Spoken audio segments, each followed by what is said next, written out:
Court के division bench justice Chaudhry Mohammad Iqbal और justice Muzammil Akhtar Shabir ने इलेक्शन कमीशन और गवर्नर ऑफ पंजाब की तरफ से सिंगल जज के खिलाफ फैसले की इंट्रा कोर्ट अपीलें निपटा दी हैं।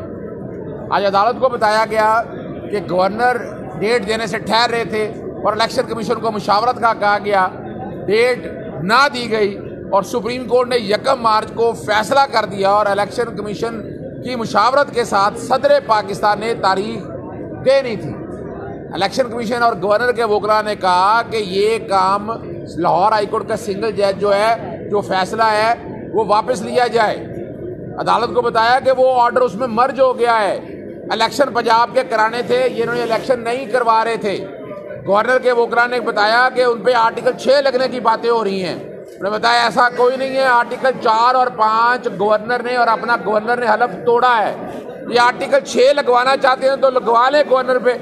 गवर्नर का जितना मामला है वो सारा आप लोगों के सामने है और सुप्रीम कोर्ट का फैसला पढ़ के बताया गया और फिर इलेक्शन कमीशन का 3 फरवरी का लेटर पढ़ के बताया कि जिसमें 30 अप्रैल से लेकर 7 मई की तारीख दी थी कि इलेक्शन की डेट दी जाए और साथ उन्होंने इतवार का दिन भी कहा था।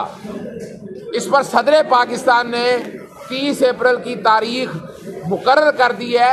अब ये मामला ख़त्म हो गया है। अदालत ने और अदालत को ये भी बताया गया कि इलेक्शन शेड्यूल जारी किया जाए।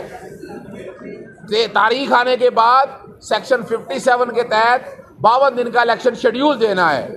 इलेक्शन कमीशन के वकला ने बताया जी शेड्यूल दे रहे हैं अपने मुताबिक, जो आइन और कानून के मुताबिक है। अदालत ने आज तमाम दरखास्तें जो हैं वो निपटा दी हैं सुप्रीम कोर्ट के फैसले की रोशनी में और 30 अप्रैल को पंजाब असेंबली का इलेक्शन होने के हवाले से मामला अब ख़त्म हो गया है। कोई मामला लाहौर हाई कोर्ट में ज़ेर इल्तवा नहीं, कोई मामला सुप्रीम कोर्ट में ज़ेर इल्तवा नहीं। तूशाखाना केस के हवाले से बताते हैं।